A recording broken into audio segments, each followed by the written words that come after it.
Agora, o nosso próximo assunto é hérnia de disco. Ai, Cleide, eu sei o que é isso. Todo mundo sabe, né?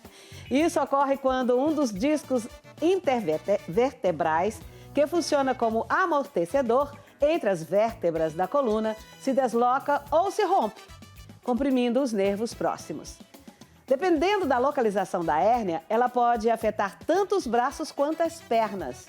Para falar melhor sobre esse assunto, eu recebo o neurocirurgião especialista em coluna, o Dr. Túlio Rocha. Dr. Túlio Rocha, seja bem-vindo aqui em casa à tarde. À tarde. À tarde não tinha vindo, né? Como é que tá? Como tá? Tudo bem? Tudo bem, graças a Deus. Senta aqui e vamos bater um papo sobre isso. Quem que não fala ai, ui com dor nas costas? É um tema que é muito comum, né, no nosso dia a dia. Todos nós conhecemos, temos parentes ou algum amigo, um colega, que já passou por uma experiência ruim com dor relacionada à coluna. Muitos desses casos são dores mais leves, que a gente consegue resolver em casa mesmo, mas outras necessitam de uma abordagem mais profunda, com tratamento mais específico para que você possa se livrar dela. Mas o que a gente tem que ter em mente é que todo problema de coluna tem uma solução viável. Pois é mito ou não é mito que muitas vezes se opera da coluna, mas não adianta nada? Mito, porque quando a gente observa que os resultados de uma cirurgia de coluna, eles não são aqueles esperados, duas coisas podem ter acontecido. Ou teve uma supervalorização do resultado final e não foi contado à risca como seria a etapa final do procedimento cirúrgico, quais seriam os objetivos que realmente seriam alcançados. Ou mais comum no nosso meio, quando a pessoa tem um problema relacionado à coluna, ele trata, chega numa indicação de tratamento cirúrgico e ele não opera. Ele protela esse tratamento ao máximo e quando ele observa que realmente as condições físicas e mentais, psíquicas, elas já estão arruinadas por um processo doloroso longo, ele decide optar pela cirurgia, só que aí a cirurgia já não tem mais a mesma eficácia e ela não consegue mais obter aqueles objetivos que anteriormente eles conseguiriam quando a cirurgia foi indicada. Então, esse tempo que se leva até decidir por um tratamento cirúrgico, ele é crucial para que você tenha um melhor resultado ou não. Gente, olha que alerta interessante e importante isso. Eu estou dizendo de um dito popular, de conversas de boteco, de conversa de comadre, de conversa de cafezinho. Você já deve ter ouvido isso também. Ah, fulano operou, mas não adiantou nada. Pois é, a minha tia também operou, não adiantou nada. Um dos motivos é esse. E olha o tanto da importância de você ficar alerta a isso. Protelando, depois eu vou, porque eu tenho medo de cirurgia. Não adianta. Ou você faz, né? É verdade. Quando você tem indicação de qualquer tipo de tratamento, seja ele um tratamento conservador, com medicações, reabilitação, tratamento cirúrgico, os tratamentos de ordem psíquica, como a gente teve aqui a colega anteriormente falando sobre as questões psicológicas, a gente não pode protelar nenhum tipo de tratamento, porque sem um dos componentes estando em equilíbrio, nós não conseguimos ter uma saúde plena. Doutor, já chegou alguém no consultório e que o senhor fez essa primeira conversa para chegar ao que essa pessoa está passando mesmo e no meio da conversa eu senti que aquilo ali é psicológico? Várias vezes, Cleide, porque a gente observa muito paciente com dor. Então eles nos procuram inicialmente porque tem dor que não melhora com o uso de medicações ali caseiras ou medicações que foram anteriormente passadas para ele. Então nos procura para saber exatamente o que é, para ter um diagnóstico e um tratamento. E às vezes no decurso da nossa avaliação a gente depara de que aquela dor não é uma dor de origem física, mecânica, mas de origem psíquica, porque toda alteração psíquica ela tem uma expressão orgânica, uma expressão no nosso corpo. A grande maioria dessas expressões é uma expressão de dor. E aí nós temos dor de várias formas e que podem estar agravada ou não com um problema também mecânico. Então, Eu sempre digo que o paciente, é difícil ele ter um tipo de dor apenas, porque mesmo a dor mecânica, a dor de longo tempo, ela vai enfraquecendo o paciente, porque você imagina, Cleide, a pessoa todo dia clamar que tem dor, aí a família acha que a pessoa já está reclamando demais, aí no trabalho acha que a pessoa está fazendo corpo mole porque não existe aquele quadro de dor persistente, aí a pessoa começa a observar isso, aí ela para de reclamar, e ela começa a absorver isso, e aí começa todo um trabalho de destruição psíquica. Que coisa, hein? Então, é uma coisa muito maior do que a gente falar só que a pessoa tem uma doença ou que não tem, que o tratamento é esse ou aquele. A gente tem que ter várias nuances do tratamento para que realmente a pessoa atinja um objetivo esperado. Então, pelo que o senhor está falando, então existe mesmo essa dor que anda? Existe. E assim, a dor que anda, ela tem um componente mecânico mesmo. Inclusive, nós temos um quadro que se chama dor miofascial, e dentro das dores miofasciais, que são muitas, existe uma que a gente conhece muito, que é a fibromialgia, a dor fibromiálgica, que é aquela onde o paciente ele tem vários pontos dolorosos em várias partes do corpo, que elas podem ocorrer simultaneamente ou não. Então, às vezes o cara está com dor nos braços, outro dia está com dor no tórax, no peito, outro dia dor nas costas, outro dia dor nas pernas, outro dia todo mundo junto, inclusive com dor de cabeça. Então, a pessoa fala, doutor, parece que a dor anda no meu corpo, mas esses quadros de dores miofasciais, eles são bastante populares e é muito comum a gente observar isso. E todo esse tipo de dor miofascial, ela também tem um componente psíquico.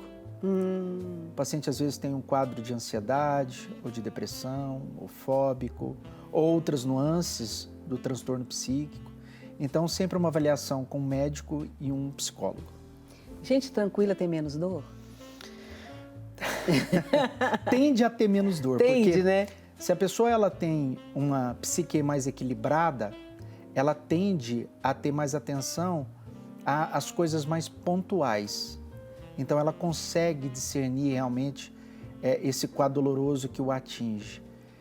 Quando a pessoa tem mais alterações psíquicas, e eu não vou dizer nem mais tranquila, mas quando ela tem outras desordens, ela tende a ter mais quadros dolorosos e dor mais de difícil controle. Entendi. Então, são nuances que a gente tem que observar no tratamento de dor.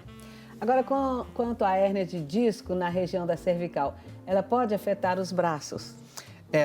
Eu sempre falo que a hérnia de disco, ou uma disfunção da coluna, a gente tem que observar muito porque ela não está restrita a uma localidade do corpo. Porque a nossa coluna, Cleide, ela é uma coluna que ela é muito ampla. A extensão dela vai desde lá do pescoço até o quadril. Então, toda essa extensão, ela passa fazendo correlação com várias estruturas do nosso corpo. Com os braços, o tórax, a região lombar, o quadril. Então, quando você tem um distúrbio do disco, que é aquela cartilagem que fica entre um osso e outro e ela forma uma herniação, essa herniação ela comprime o nervo que sai da coluna e desce para o braço ou que sai da coluna e desce para a perna. Então, as pessoas podem ter esses sintomas, essas queixas de dores nos braços ou dores nas pernas. E juntamente com dores, muita gente queixa de dormência, de formigamento e principalmente, o que mais a gente deve levar em conta, diminuição da força muscular. As pessoas com disfunção da coluna, quando ela tem um problema de coluna, com um trato mais elevado, um tempo de deteriorização maior, ela tende a ter diminuição da força do braço ou da perna. Então, a gente não está falando só de dor, a gente está falando de incapacidade. Por isso que os transtornos da coluna elas são tão importantes, porque elas acometem, em média, o adulto jovem, aquele que vai lá dos 35 aos 60 anos de idade, que é onde o paciente, onde a pessoa ela tem uma capacidade laborativa muito grande. E essas incapacidades levam a pessoa para o afastamento do trabalho. Então, isso gera um problema muito grande em termos social. E como? A pessoa não consegue trabalhar, não consegue sustentar a sua família, por consequente, o trabalho dela fica desamparado porque é uma peça que falta e aí se afasta, vai para o INSS. O INSS tem gasto com aquela pessoa, sobrecarrega o sistema. Então, são coisas que parecem pequenas, mas quando você tem uma visão mais macro, você observa que é uma coisa muito importante, é uma doença importante para ser tratada. Eu já vi gente que foi pro alcoolismo por conta de dor na coluna. Alcoolismo é um dos transtornos psíquicos, né? A pessoa, ela acha que tendo dor o tempo todo, procuro ajuda, não melhoro. E aí tem várias nuances de por que não melhorou. E aí persiste com dor e fala, pô, cara, então não tenho mais solução. Meu problema não tem solução. E aí ela entra num processo de degradação psíquica, primeiro de tristeza, depois de depressão, ansiedade. E isso vai levando para outras formas de superar isso. Uso de drogas, abuso de álcool, agressividade. Então... A pessoa também não se sente mais pertencente, né? Porque ela está afastada ali por conta de uma doença, então ela não está pertencente mais àquele grupo e ela se sente excluída. É muito ruim quando a pessoa está no auge da sua capacidade laboral e ela não consegue desempenhar a atividade para a qual ela tem uma expertise. Pois é. Então ela fica segregada da família, segregada da sociedade, aí ela começa a se sentir como inútil para aquelas pessoas, não consegue desempenhar suas funções, não consegue melhorar. É um transtorno muito grande que gera isso aí, Cleide. Muito, muito ruim. Doutor, só para terminar, a polineuropatia, ela também afeta a coluna? Tem alguma coisa a ver? Não. Na verdade, as pessoas acham que a polineuropatia ela é uma doença da coluna e não é. É porque a pessoa reclama ela tem que os mesmos sintomas. Adormece a perna. Os sinais e sintomas, eles são muito parecidos e é até difícil você discriminar isso clinicamente. Mas tem alguns pontos que são divergentes, então a pessoa que tem uma polineuropatia, ela tem um quadro clínico semelhante, mas não é igual. E você consegue, um examinador mais experiente, ele consegue discernir uma de outra.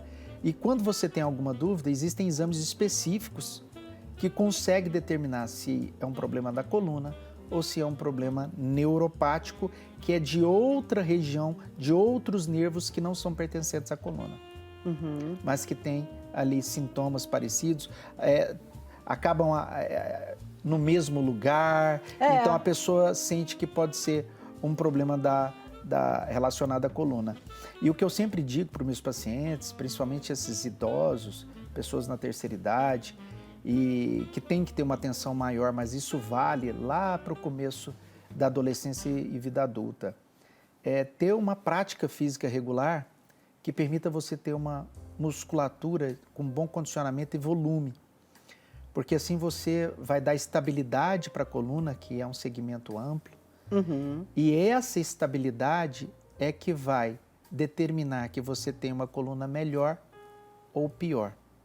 Então, as atividades físicas regulares, principalmente a musculação, as atividades de força. Não esquecer a suplementação, que é muito importante. Quando a gente necessita de uma atividade física, melhora condicionamento de fibra, volume muscular, a gente tem que fazer uma avaliação especializada e suplementar. Hoje se usa muito suplementos específicos, principalmente a creatina, porque a creatina ela age diretamente na fibra e agindo na fibra você tem um treino de força melhor e com isso você fortalece ossos, prevenindo osteoporose, fraturas na terceira idade. Então você observa que um conjunto de trabalhos levam você até uma vida saudável. Qual que é o Instagram para o pessoal entrar lá e ver? @Dr. Túlio Rocha, tudo junto. @Dr. Túlio Rocha. Tá lá na tela para você. Entra lá, faça pergunta, participe desse universo, mas o doutor Túlio volta aqui em casa. Muito obrigada, doutor. Prazer revê-la. Bom demais.